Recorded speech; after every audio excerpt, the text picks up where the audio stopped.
Hey everybody, Joel Kennedy with Kennedy Violins. So today's another play-along video, and we're covering Theme from Witch's Dance from Suzuki Book 2. So as you may know, every week I throw a dartboard at the dartboard of destiny back there. It decides, the universe itself, what song we're going to be working on for the next week. So we're going to be doing that until we run out of Suzuki songs, but once in a while I put in some other songs that are kind of fun, you know, Irish tunes, Scottish tunes, stuff like that. So I do mix it up a little bit, but mostly we're just going through the Suzuki songs right now. Okay, so let's get to it. Okay, so I'm going to play through it really quickly, and then we're going to talk about some of the details of this piece, and I'm going to advise you on how to practice it and give you some practice techniques, tell you what to look out for, and help you play it the best that you can possibly play it.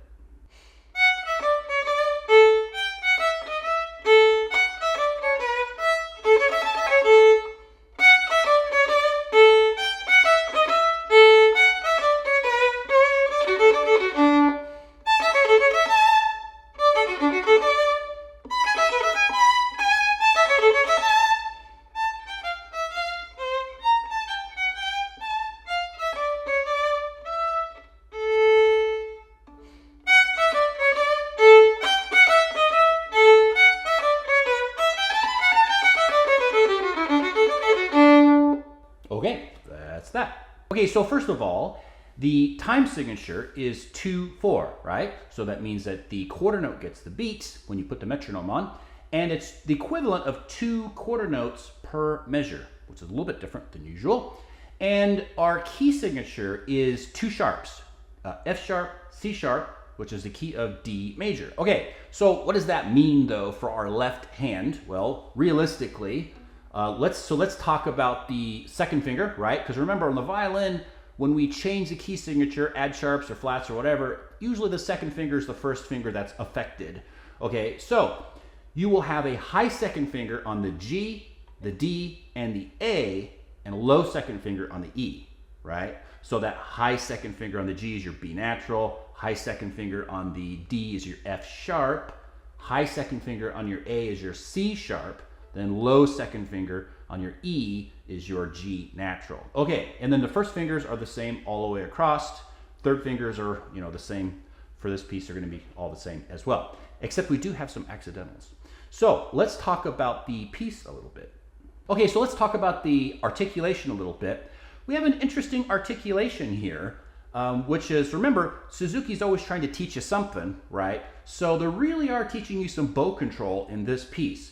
So if you look at the first measure, you see that 16th note that's slurred, tied with that dotted 8th. Well, there's a dot right above that 16th note. In fact, all of these 16th notes have dots on them. So that means that they have to be detached from the dotted 8th.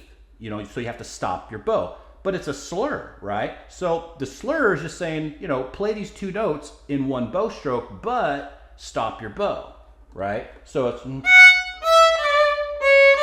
so stop, stop, stop. So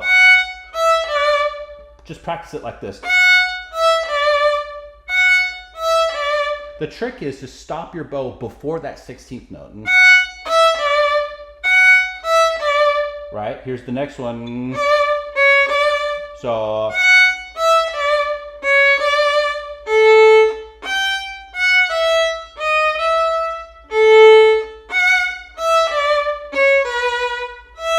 then they're all the same in the middle of the bow. So that's the first thing that is going to cause you a little trouble. I suggest, though, that you practice this whole thing without the slurs, right? Just practice it and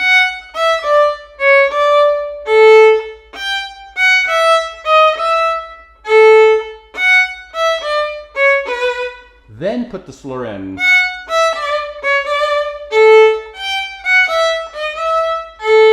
Right? So that's just a little hint there. So to be able to play this articulation well, to sound correctly, and to learn something on this piece, make sure you really pick apart this articulation and the bowing and play it well, because it's going to pay in spades in the future. So now let's talk about the accidentals a little bit. Okay, so you'll notice in the third measure, we have a D sharp, right? So usually our third finger is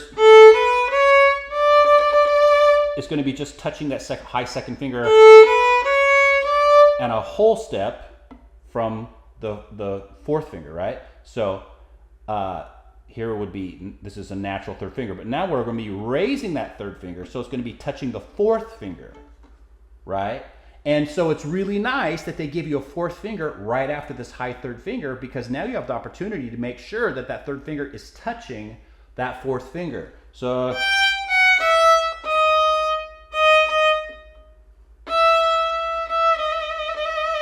if they're not touching, then your third finger is wrong. If they are touching and your fourth finger doesn't sound like your open E, then your fourth finger is flat and your third finger is flat, and you need to stretch more, right? So really pay attention to the placement of that third finger. Okay, so it happens again in the third line, right? Now we have another accidental that happens the 1, 2, 3, 4, 5, 6th line. We have that G sharp,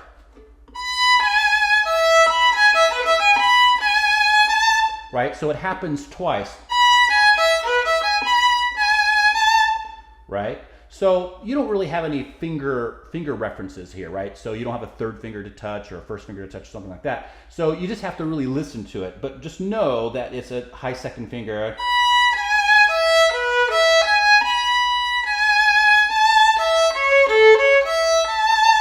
Okay, then things get really interesting. Look at all these accidentals that we have, the fourth line from the bottom. Now we have an F natural on that first finger, and then we have a C natural on the next measure with that low second finger, right? So we're temporarily, it's called tonicization, but we're temporarily going into another key. So we've left the building. We're not in D major anymore, right? So now remember, when you play an F natural, that low first finger on the E, make sure you touch the nut, right? Make sure you touch that ridge right there. If your finger is not smashed against that nut, you are not playing it low enough, right? That's a common mistake that beginning violinists have, is that they don't play their low ones low enough. So make sure you touch that nut when you play it. And then whole step to low 2, right? Make sure that you reach up. Now your 2 is not going to touch that 1. Now your 2 is going to feel like a high 2, even though it's a low 2, all right? That C natural. So whole step, not half step, whole step to that low 2.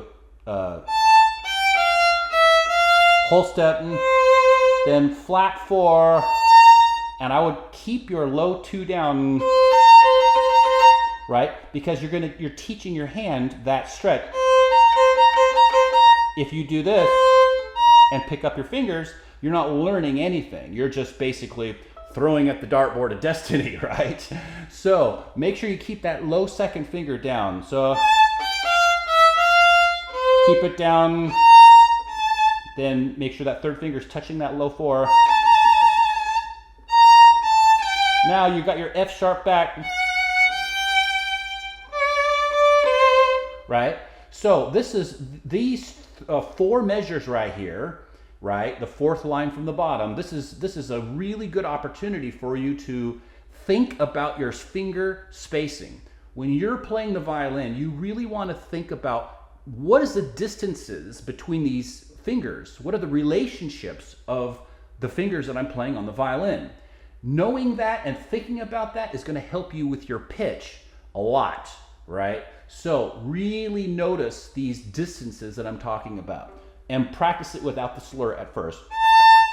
Touch the note, whole step to natural 2, then keep that second finger down, low 4, touch that low 4 with your 3, low 1, touch your 3 with that C sharp,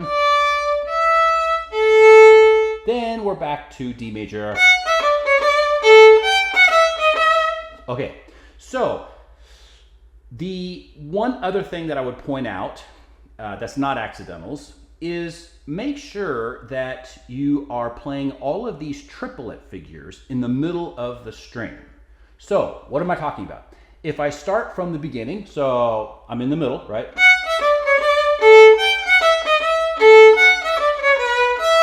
B in the middle bow.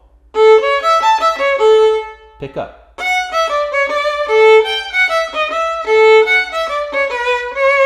I'm in the middle of the bow. Pick up your bow. In the middle. Pick up your bow. I'm in the middle. Pick up your bow. I'm in the middle. I'm still in the middle. Then, right? Then we have the next section. Okay, so you should be in control of your bow the whole time. So make sure that when you're playing this, every time you have those triplet sections, you're playing in the middle of the bow and you're using pretty much the same amount of bow for every note. Okay, so dynamics, not a whole lot going on here. It starts off medium loud, all right, mezzo forte, right? So then we have a forte, third line, right? That's going to be your loudest dynamic. Then fourth line from the bottom, we have that menemoso piano.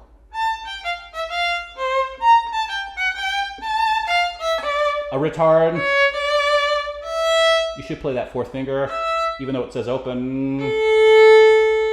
Then back to loud.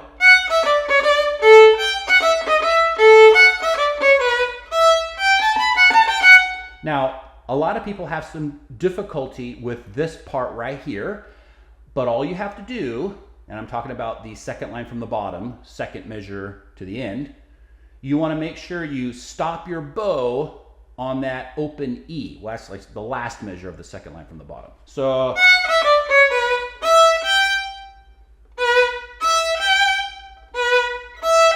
make sure you stop your bow before that E. So you want to think of that open E being connected to those triplets.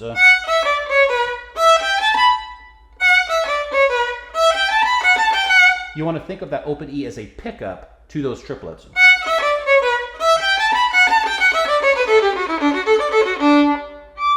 Okay, so I think that about covers it with this. Remember, you want to play it with your metronome. So I'll put it on metronome really quick just before we are done with this, just to show you how it fits with the metronome. Okay, so I've got the metronome at more of a practice speed, perhaps. Of course, you can practice it slower or quicker. But so I've got it at 65. So this is going to be the quarter note. Quarter note. Ba, ba, ba, ba, ba, ba, ba, ba, ba. I'll play a little bit.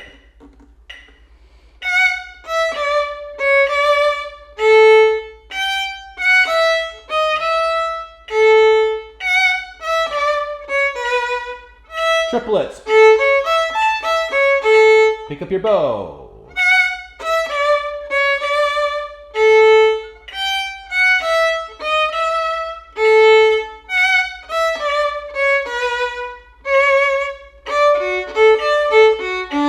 Pick up your bow. Pick up your bow. Pick up your bow.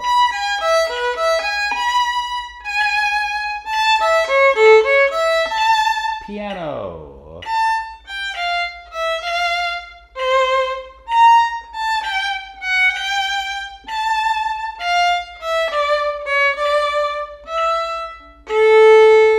Okay, so that's a pretty good slow practice speed, and it really makes it difficult to control your bow. It really does. Once you add the slurs in there, it really teaches you bow control. So this piece is really fantastic, but that's why the Suzuki method is so great, or the Suzuki songs is so great, because it teaches you so many skills so rapidly. Okay, so let's throw the dartboard of destiny and find out what our song for next week is going to be.